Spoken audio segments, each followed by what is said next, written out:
Jesus Christ, really?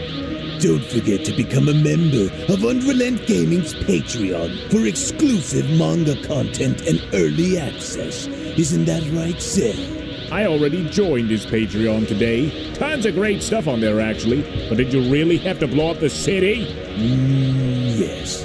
Blew up the dominoes. You blew up the dominoes and you're laughing. Do you realize the f***ing crisis here? And you will be next. Unless you subscribe, like the video, and turn on notifications right now. Or else what? You'll aggressively scream another man's name for several hours? Kakarot! Kakarot!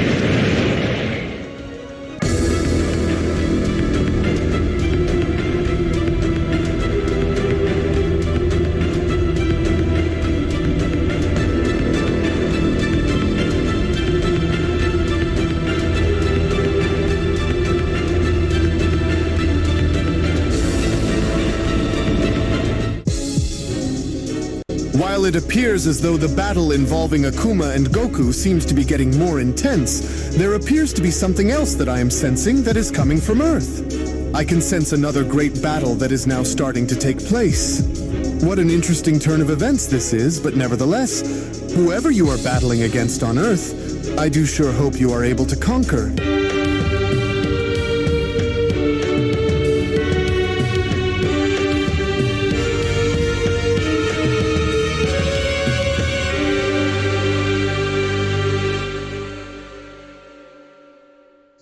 As our story continues now back on Earth with Vegeta being shown having to address Frieza directly, as it was only upon Vegeta now being shown having to put Frieza's statements into question, that was when Vegeta went on to respond, "You did something to your body, didn't you? Is that why I am able to sense my energy along with Kakarot's and everyone else's coming from the two of you? Because judging by the looks of this, it would seem like you and your brother here have altered yourselves by using our power, didn't you? That seems very unlike of you, Frieza. Well, whatever it was that you did, you sure as hell must have been extremely desperate, and so that much is clear," Vegeta continues. "And by the looks of it, you also appear to be much stronger than you were when we saw you on Granola's planet. So is he your training partner or what?" With Frieza responding, "Oh my, just look at the brains on you there, huh? Well, if anything, at least you've managed to evolve your way of thinking while we've been away, but yes, me and my brother did alter our bodies on a genetic level, but that was only done to suit us briefly so that we may kill you and Goku. And I had my top scientist forge a serum for me and Cooler that would ensure that we used every option that we had available to kill you all. Aren't you impressed? You have absolutely no idea what you are in for now, Vegeta. You could only wish that this was a dream, and it's too bad that it isn't, because your worst nightmares are about to come true in a matter of moments. And since you took the coward's way out by sneaking up on me when I wasn't paying attention," Cooler went on to add, "why don't I pay you back and prove my brother's point by ripping you apart limb from limb?" With Vegeta responding, "So you volunteer first, do you? Well, go figure. Now I want to see what the so-called mighty prince of the most dangerous warrior race is made of," Cooler went on to respond, "and hopefully it won't be as big of a disappointment as the others were, because I look forward to this, Vegeta. Very much so, you dirty little primate. Now quit holding out on me and show me everything that you're made of, and I'll be more than happy to answer the call." With Vegeta responding, "You want to see everything, do you? Oh, don't you worry. I'll be sure to hit you both with everything I have. And I'll start by using you as my warm-up act act before getting to your little brother. Modify your bodies and alter your DNA all you like, Vegeta continues. There is nothing that will prepare you for what I've become now, and rightfully so, you pests. To which upon Vegeta now being shown having to jump into his Ultra Ego form, even the others had gone as far as to sense the difference in Vegeta's power as Orange Piccolo went on to chime in.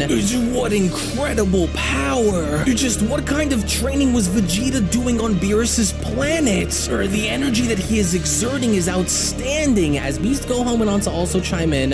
Whoa, this is amazing! I can see now on why you aren't so nervous to face them alone. Your power is far beyond what it was before, and it isn't even close. No, I hope you can win, as Vegeta from there went on to address Frieza by then telling him, now that's more like it. Remember this, Frieza? You should know that since our previous encounter on the Cerulean's planet, this form of mine has undergone a few changes, and you're about to see it. But then, it was just before Vegeta could act upon anything where from out of nowhere, that was when Golden Cooler was shown dashing towards Vegeta by shouting, "Are you deaf or what, Saiyan? I said you will be fighting me first, not Frieza, so now let's do this!" To where it was just upon with Vegeta now being shown grabbing onto Cooler's punch before having to connect, where Android 17 went on to ask, "You think Vegeta will be fine out there by himself?" No, while they're out there, we've got to help 18 before we lose her, with Orange Piccolo responding, "I sure do hope so. There appears to be something very different about Vegeta this time around, and so the only way for us to know for sure is to wait and see what he will do, and so let's hurry and get to your sister before she bleeds out. Just keep your eyes on Frieza," with Vegeta now going as far as to acknowledge Cooler by responding, "That was quite the heavy shot there. Looks like you aren't as pathetic as I'd thought you'd be after all. And I can also sense a bit of my energy coming from you. So,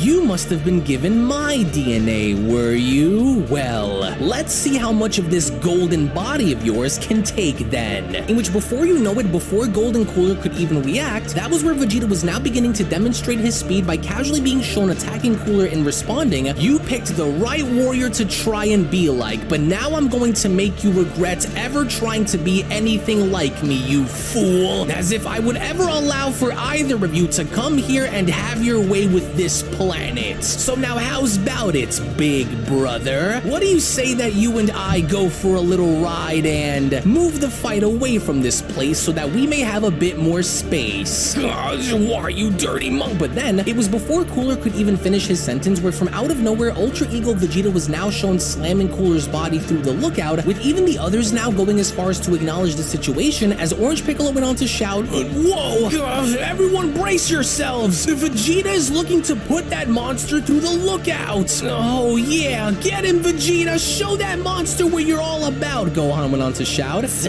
"Damn that Vegeta," Frieza says. "He shouldn't be able to contend with my brother like this. Now that monkey may be a bigger problem than we expected for him to be, and so I will not allow for this to stand. And without the aid of Goku, he must be killed now before any more damage is done to our plans." To which that was exactly what Frieza was now looking to do, because upon Frieza now shown jumping into his golden form, that was where Frieza went on to then continue, "Curse him! The hell with playing with the rules! One way or another, by the time this day is over with, Vegeta will die. And I put that on everything that he must. And so it's best to go after him now while I have the chance," he says. In which it was only as Golden Frieza was now making his way ever so closer, that was when Golden Cooler went on to address Vegeta by telling him, "Gosh, you rotten Saiyan! When I get my hands on you, you're going to wish that you haven't done that." "Oh, really? And who said that I'll be letting you go?" But then, it was only now from out of nowhere to Vegeta's side where Golden Frieza was now shown swooping on in by kicking Vegeta away by telling him, "Oh no, I don't think so, you monkey. I'll be damned to allow for you to be the one who is in control here." Well, that was very uncharacteristic of you to jump in during the middle of a fight,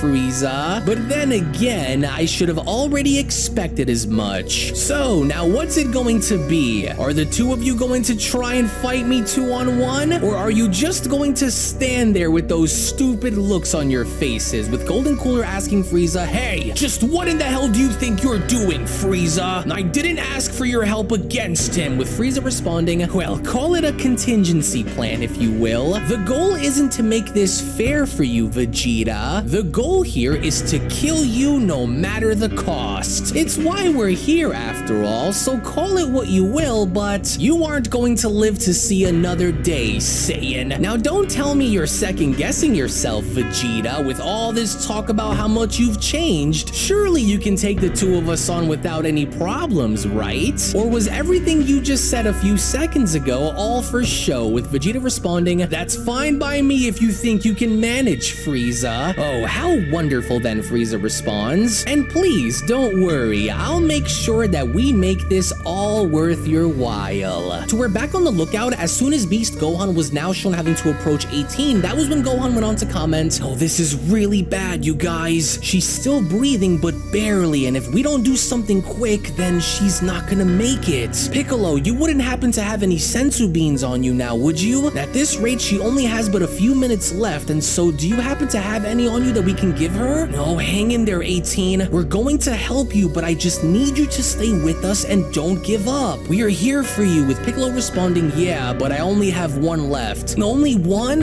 Oh, well, that'll do then, since we have no other choice here, so now give it to me. We'll have to strategize and plan our next moves carefully here, since this is the only bean that we have left, and so give it to her and let's hurry and figure out what we're going to do next," with Gohan responding, "Right, we are on our own without more of these here with us, but just give it here, I'll go in." But then, it was out of nowhere now from behind Gohan, where Majin Buu was shown having to stand back up by shouting, "Hey, Buu says don't give Android that bean. You will move away. Buu will heal her so you can save the bean for later. Now hurry and get out of Buu's way," with Gohan responding, "Wait, you'll what? Oh, that's right. I completely forgot that Majin Buu was able to heal people. Oh, good thinking, Buu. Thank you for this," with Piccolo responding, "Great thinking, Buu. Well, at least now we don't have to worry about losing anyone while we still have at least one senzu bean to our name here just in case we need it." "Right, but do you think we should jump on down there and help Vegeta?" Gohan asks. "There's no way that he'll be able to hold his own against both of them down there without some kind of aid, and so what do you think we should do?" with Piccolo responding, "Usually I would be all for it, but if you haven't noticed, there seems to be something extremely different about Vegeta this time around, and if he feels comfortable by fighting them alone, then we will wait and watch and see if he needs us to help him just in case he isn't able to do it, but for now, we won't get in their way." To which finally now, as soon as Android 18 was shown fully healed and sitting back up, that was where 18 went on to then ask, What just happened? I'm alive? "It's good to have you back with us, 18, Gohan says. "Buu was the one who helped heal you," with 18 responding, "Wait, but where is Frieza and that brother of his? Did you guys get rid of them, or?" But then, it was only now from beneath the ground, as the entire lookout was now shown shaking, where Beast Gohan went on to respond, "Whoa, oh, well, I guess there's your answer. The entire lookout is shaking from their fight down there." "Oh, Gohan, listen," Piccolo went on to respond. "Whatever happens, we can't chance this opportunity to either have them win or escape. We need to be ready for anything that may happen, so here, you take the senzu bean and hold on to it just in case you need to use it. It's better to have you take it than me, so we'll wait and see what comes from this, but in the meantime, take this and hold on to it just in case anyone needs it." In which all the while now back down below, with Golden Frieza shown attacking Ultra Ego Vegeta, it was just upon with Golden Frieza now shown ruthlessly attacking Vegeta, where Golden Frieza went on to then shout, "Now you disgusting primate! What did you think was going to happen after I left you and Goku on that Cerulean's planet? That I wasn't going to come back for you both and have my revenge? That I wasn't going to seek you both out and kill you both for good? You may have gotten stronger since then, but don't forget that there is still more to my power than meets the eye, and you should know better than anyone on what that is, Saiyan." "Oh, I haven't forgotten, Frieza," Vegeta went on to respond. "So now why haven't you drawn that power back out then? Is there something that you are afraid of? Because I want to see what it's all about now that the stage is even between us." Wait, no, he's closing in, to which upon Golden Cooler attempting to strike Vegeta from behind, it was just upon with Vegeta now quickly having to duck on under, where Golden Cooler went on to shout, "That mouth of yours is going to be what gets you killed, Saiyan. No matter how confident you may think that you are, you have yet to see what we can really do, you little worm." "Oh, really? And that's supposed to scare me?" Vegeta asks. "It'll take more than your petty sneak attacks to put me down, but I can see that you are just like your annoying little brother here. Maybe the two of you should have done your homework before coming here trying to pick a fight with the strongest Saiyan in history.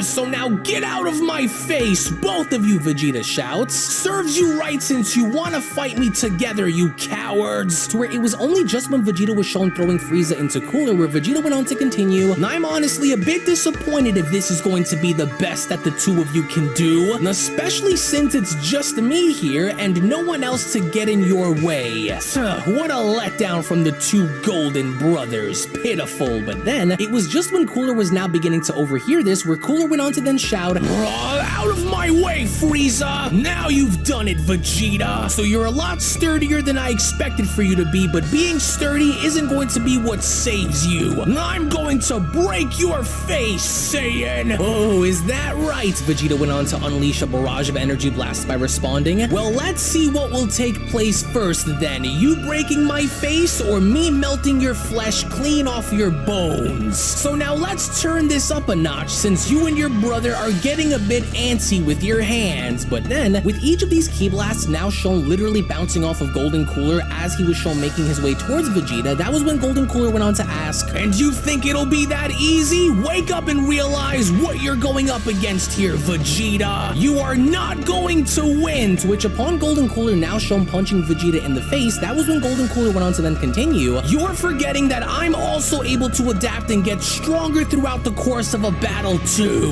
Now come here and give me your face, monkey. So you're offering free rides now, are you? Well then come, you aren't the only one giving out free rides here, so let's say you and I go for another one. Except this time, it'll be you who experiences the most of it, you annoying little bug. In which upon Golden Cooler now shown thrusting Vegeta on downwards, that was when Golden Frieza went on to chime in, yes, that's right, brother. Drive that Saiyan down and into his grave where he belongs. And here he thinks that we weren't ready to manage against his little ultra whatever he calls that stupid form of his. Little by little, you will begin to see, Vegeta. You will begin to see the many, many horrors that I have waiting for you. You were foolish to have come here without the aid of your other little god monkey to help you. In which as soon as Golden Cooler was from that point then shown throwing Vegeta's body right back down onto the earth, it was just as Vegeta's body was now shown creating a gigantic crater below where Golden Cooler went on to shout, now away with you and onto the ground where you belong, Saiyan. Yes, that's right, Frieza went on to shout, just like that, Cooler. Break that puny god monkey and tear into him until there is nothing left. Don't let up on him no matter what, with Cooler responding, who the hell does that little worm think he is, treating me as though I was some kind of a joke? And I am not going to stand for him boasting his ego around as though he has already won, because that couldn't be further from the truth. And so now let's see if you are indeed strong enough to endure what's about to happen next. There is nothing on this planet that is of any value to me anyway, Cooler continues. And so now that's why it'll all be destroyed. Everyone and everything on it, including you, Saiyan. Only then will we see how good you really are when there's nothing left. Now prepare to kiss everything you've ever loved on this planet, including your pathetic friends along with your family, goodbye. But then, it was right before Golden Cooler could do anything of the sorts where from out of nowhere, Ultra Ego Vegeta was now shown speed blitzing towards Cooler by grabbing onto his arm and telling him, oh no, I don't think so. Not on my watch, you won't. What's wrong? You look a little surprised that I'm up so fast. You didn't think that I would allow for you to try and blow this planet up and have you take me with it, did you? Not a chance, for we are only just getting started and I still have so much more to show you both, as it was only right then and there during that moment where the Beyond Dragon Ball Super story of the top 5 strongest warriors in the multiverse manga chapter number 42 special then comes to a close. Now with all hell breaking loose on Earth, with Ultra Ego Vegeta being shown having to fight off against both Golden Cooler and Golden Frieza, you can only imagine that now both parties are going to turn it up ever so as this fight continues to intensify, to which all the while in the meantime, as this is all going down on Earth, Goku now also seemingly has his hands full in dealing with the Kuma while he's binded towards the center of the stage, in which I cannot wait to show you the upcoming shocking manga chapter, which will of course be that of manga chapter number 43, which will of course be made available on Patreon first for all of my Patreon members to see. So if you would not only like to support the content that you see on this channel, but also gain exclusive access and content first before anybody else, then I do encourage you all to become a member of my Patreon today, patreon.com/unrealendgaming, in which I will go on ahead and leave the links located down in the description box below and pinned comment section below as well, because with all of this now coming to a head, you do not want to miss out on what is about to happen next, specifically involving both Goku and Akuma. So I cannot wait to show you guys what is about to unfold as the story continues. So again, I would like to thank each and every single one of you guys for your time. Thank you so much for your support, and thank you so much for your patience. To where once more, if you also just so happen to be new to the channel, then I do encourage you all to head on over and smash that subscribe button, on top of giving this video a big fat thumbs up by smashing that like button down below. Tune back in for more, and with all that being said, I would like to thank you all once more, and I'll be seeing each and every single one of you down in the comment section below and in the next video. Take it easy, guys, and have a great day.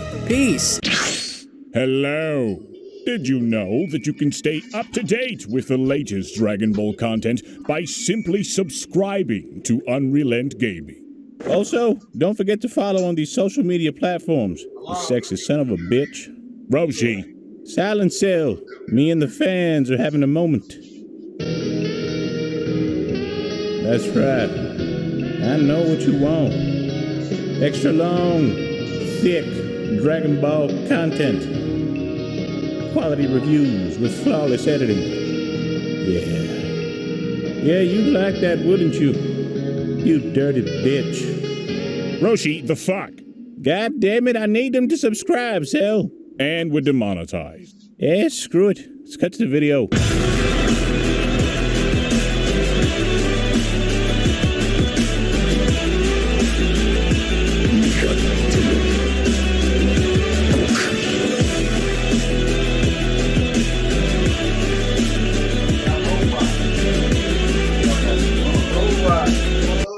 I have 20 gram. I had to. He said I had. I ain't never had no robot. Well, I did find something interesting in a vape store the other day. Let's try. Oh, that's the jab straw. Yeah, you heat this and then right? Okay. Yeah. The chaos ensuing across the multiverse after the birth of Omni Goku has been terrifying to say the least, but this battle is far from over as Vegeta does his best to combat his former greatest rival. This is a special series created by yours truly titled Dragon Ball Super God of Destruction Vegeta Saga, and when we last left off, there would be numerous encounters happening simultaneously as the mysterious warriors from Universe 12 make their way to the destination of Omni Goku's outburst. But as they travel through Universe 7, they unexpectedly encounter the Tyrant Frieza, who had been training vigorously ever since the tournament and even gained a new form. This fella transformed into Platinum Frieza after his album just went stupid the first week. Just kidding, but if that made you guys chuckle, leave a like. Platinum Frieza would be there to hold off these mysterious warriors and test his new powers. But back in the main battle, Omni Goku would throw everything he could process at Vegeta, driving the new god into a corner now. Vegeta knows full well of his immortality at this point, however, is erasing Goku the only way to rid their universe of the threat of a new Omni King? One whose control over his power is primitive at best, and with such a wild nature, allowing him to get any stronger could be detrimental.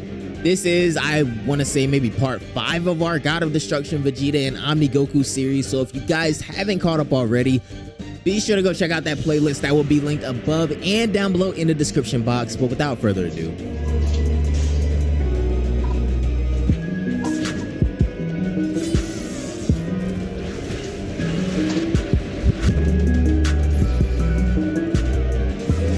Vegeta continuing to keep Omni Goku from going rogue, Platinum Frieza and Broly engage in a ferocious battle against the warriors of Universe 12. Their leader, Zenith, is on his way to Omni Goku. Gohan and Piccolo are still on Earth trying to figure out how they can get to Goku, while the Grand Priest is finally ready to pay Universe 7 a visit, together with Zeno. Definitely be sure to go check out those previous parts if you guys need more context. Anyways, for now, as much as the Grand Priest wanted Zeno to get up, neither one of them budged as their card game was going a bit too fun for them to just up and leave, so the Grand Priest is left with no choice but to just wait it out. Meanwhile, Gohan and Piccolo are quickly trying to figure out a way to get to the scene as well. Gohan has continuously been training ever since the Tournament of Power 5 years ago, and he was finally going to spar with his father to show him the fruits of his labor, but who knew that an event of this scale would happen so suddenly? Not only that, Goku just so happens to be the center of it all like always. Though while Gohan was deep in thought, Piccolo realizes that Dende has been quite freaked out ever since he saw Goku destroy the sun. "What's wrong, Dende?" "Look, we've got a new sun instead," Piccolo says, assuring him. Dende pauses for a second, nods, and then looks at Piccolo with a sincere expression in his eyes. "Listen, Piccolo, I'm not sure if you've heard about it, but the Namekian Book of Legends has 2 testaments. The old one was mostly just myths and fables, so throughout the centuries it got revised and we ended up with copies of a shorter, abridged version. One that holds knowledge exclusive to Universe 7. Piccolo goes completely silent momentarily, but what triggered this reaction was Nail's memories lying dormant in his subconsciousness. He instantly realized why Dende was in such peril. The existence of another Omni King simply proves that the stories, the myths, and the fables were, in reality, the true history of the multiverse. All that utterly inconceivable stuff actually happened millions of years ago. Wait, where's the Old Testament right now, Piccolo says? Don't tell me it got blown away when Frieza destroyed old Namek. Piccolo is seeming desperate at this point, and of course this conversation is completely swayed Gohan's attention as well. I'm not sure, though thinking rationally, when Grand Elder Guru passed away, he must have passed down the only known copy of the Old Testament to my brother Mori. Dende replies, he simply had no idea, as even the Grand Elder treated them as nothing more than fantastical stories. However, this event and the ones that preceded it, all of them are undeniable proof of the book's credibility. Gohan, we have to go get to New Namek first. I highly doubt that such a historical treasure wasn't preserved, Piccolo says. Come on, at least do instant transmission. Didn't Goku at least teach you that much? Yeah, you don't have to tell me, Gohan says, expressing his frustration.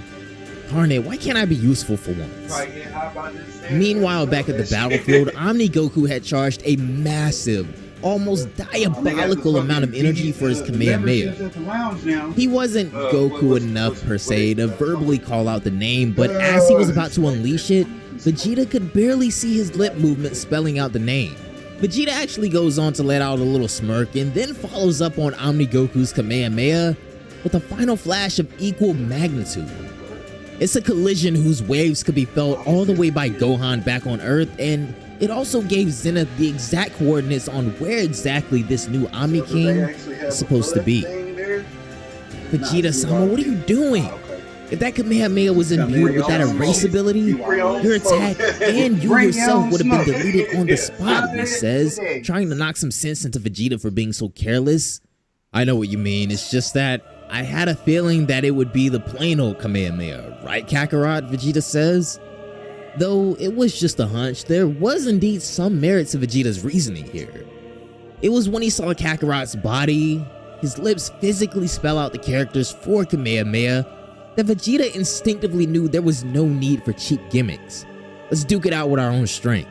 Though suffice to say, this had only increased Omni Goku's maturity because now, not only is he going to keep using Kamehamehas, his body's also going to start speaking soon enough.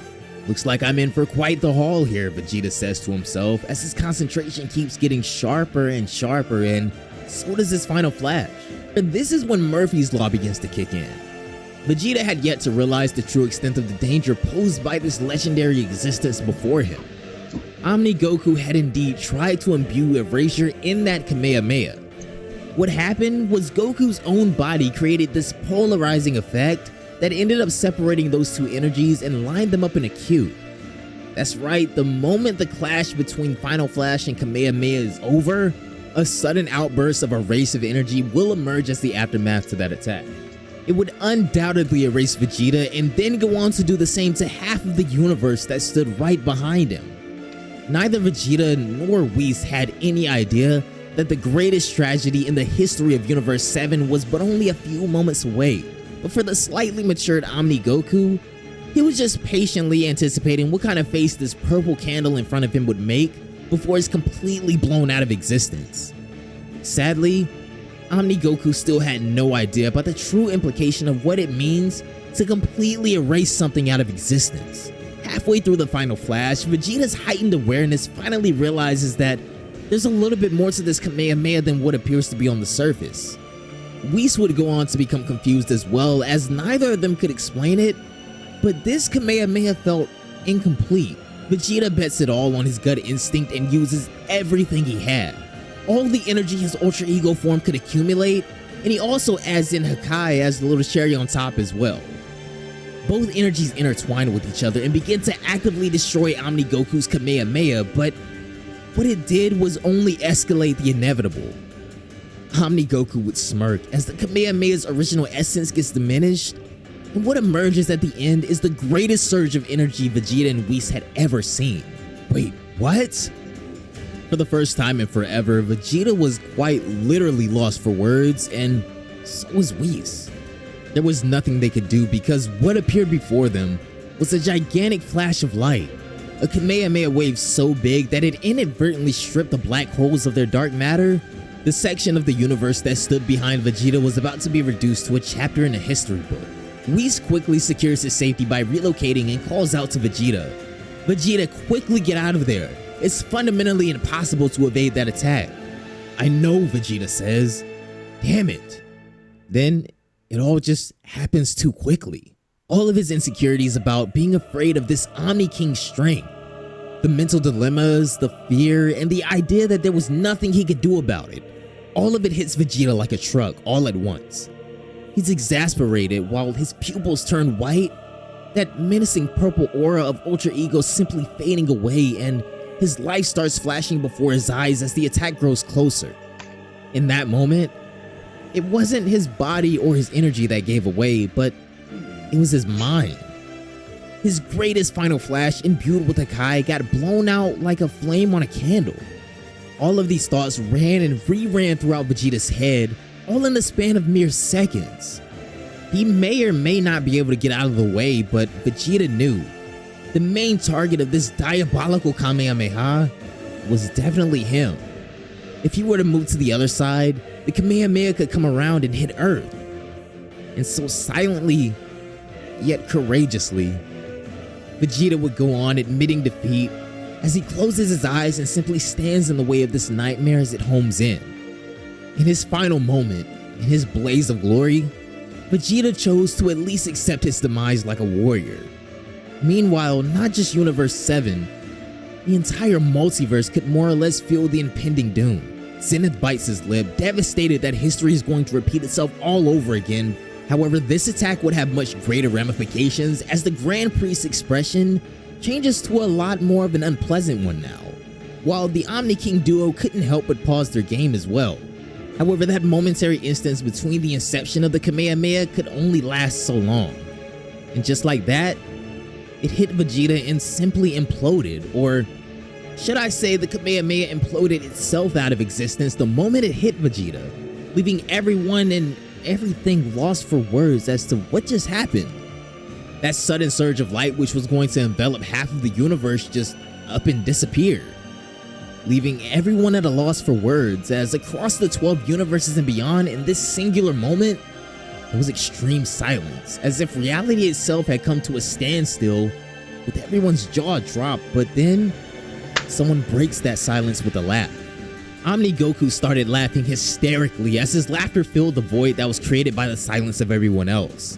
This situation had gone beyond common sense at this point, as just now, one man, a Saiyan, trolled and pranked everyone in the multiverse, the Grand Priest and Zeno included, it seems like. One can only imagine how Vegeta must have felt during this, because not only did he have to go through the situation, but he also seems to be the butt of Omni Goku's bizarre joke here. And seeing what just happened, how Vegeta was ready to accept defeat and stood tall as a proud Saiyan warrior, yet it was all just a sick joke by Omni Goku as he continued to laugh. Vegeta lost it. For a warrior such as prideful and proud as him, this was the greatest humiliation possible. He couldn't care less about what may happen to him or the universe. He simply loses it. All those pent-up emotions, the fear, the doubt, they become unnecessary in that moment. Vegeta would end up losing consciousness. The light emitting from the nearby stars, the moons, and different wavelengths of energy emitting from them reignite the primate Saiyan's essence, which had long since been lying dormant within his body, and thus, he somehow begins to transform into the Saiyan ape. But that was just the start of what was to come next. The other thing that got triggered was Vegeta's Ultra Ego state. Omni Goku's joke had completely violated Vegeta's ego and made it fade away. And yet, it had been completely reborn in that moment. The Great Ape Vegeta had turned into begins to let out lethal amounts of aura. Ultra Ego aura to be more precise, and then, almost as if Vegeta's Saiyan disposition had won over his title as the new god of destruction, both forms begin to overlap until all that's left of the Great Ape is a silhouette, and what stands in front of Goku is a Saiyan who has actively let his rage transcend past everything. See this, Kakarot? Unlike you, I don't need cheap gimmicks to defeat you. This is my peak, he goes on. The final stage in my evolution as a proud Saiyan warrior. I think I'll coin this state Omega Vegeta. By this time, Omni Goku had completely stopped laughing. The joke was over, plus now something else had piqued his attention as well. Seeing Vegeta's newly heightened state was about as exciting as this could get. He warps through time and lands a stellar blow on Omni Goku's gut, which in turn adds another chapter to the history books. The day the Omni King felt pain. Circumstances be damned, Kakarot. I no longer care what happens to me or this universe. Let's find out once and for all who's the strongest. This kick-started the greatest battle since the inception of Universe 7. Goku, a man of ordinary birth, ordinary talent, nothing spectacular about him whatsoever, yet through effort alone, he transcended past his limits and attained strength similar to that of the angels at this point. Maybe it's not only by mere coincidence that the multiverse chose, or rather cursed him to be the next Omni King. And then we have Vegeta, born of royalty and with extraordinary potential since birth. And yet circumstances destroyed his planet and his people. Left with nothing more than his pride as a Saiyan, the man continued on. Changed, redeemed himself, pushed through again and again. Though no matter how hard he tried or what he did, he was always just a tiny step behind Goku. However, in the end, the one who stepped up and reached the pinnacle of his existence wasn't Goku. It was Vegeta. Him gaining such power wasn't a result of some mere coincidence or random occurrence. No, the man chose himself and attained strength that could no longer be placed in a tier. Even though the fate of the entire multiverse was lying on this battle, neither of them cared more or less. They'd rather just duke it out and see whose punch is stronger once and for all. But back at Zeno's palace, the Grand Priest had finally lost it. He flips up the table of cards and glares at both Zeno, saying, "We are leaving immediately." That's all he had to say to make them both realize just how serious this matter was. It is shortly thereafter that the Grand Priest and the Zeno duo leave for Universe 7. It would take them 2 days to traverse the multiverse, but then they can get to Goku and Vegeta instantly. It's pretty clear that the Grand Priest is regretting not leaving sooner, because after what has already transpired because of this new Omni King, it might already be too late by the time they get there. The multiverse may very well be about to enter a new age or completely crumble before their very eyes. Meanwhile, Omni Goku can't keep up with Omega Vegeta at all. The new Omni King. Don't make me laugh, Vegeta goes on. From where I'm standing, you aren't even half as strong as what Kakarot used to be, he says, landing a 7th consecutive blow across Omni Goku's face. Erasing reality? I don't think that power needs to exist, Vegeta continues as he speaks his mind with every blow he lands. And now that Omni Goku is genuinely feeling pain, he starts preparing another attack that will envelop solely Vegeta, and Vegeta alone this time. Yet another one of those cheap gimmicks. I'm ready, come on.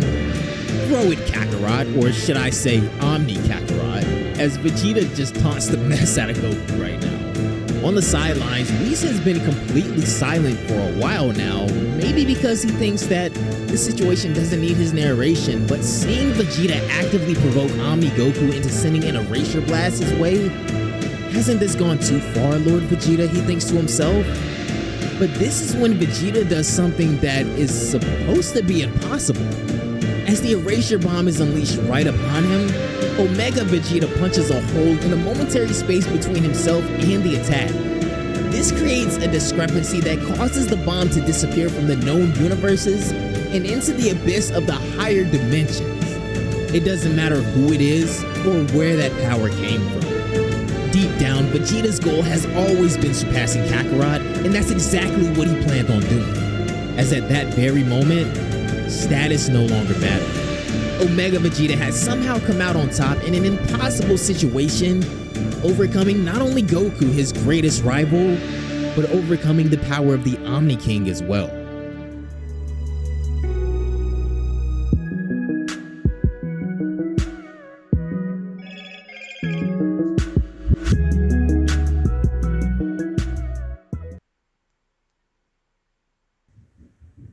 Yep, you see my sister done joined the Yoken Club.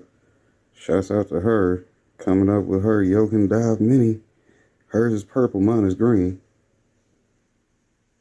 That's the Team VWC stamp. Fuck this shit, I'm out. Fuck this shit, I'm out. No thanks, don't mind me. I'ma just grab my stuff and leave. Excuse me, please. Fuck this shit, I'm out. Nope. Fuck this shit, I'm out. Alright then. I don't know what the fuck just happened, but I don't really care. I'ma get the fuck up out of here. Fuck this shit, I'm out.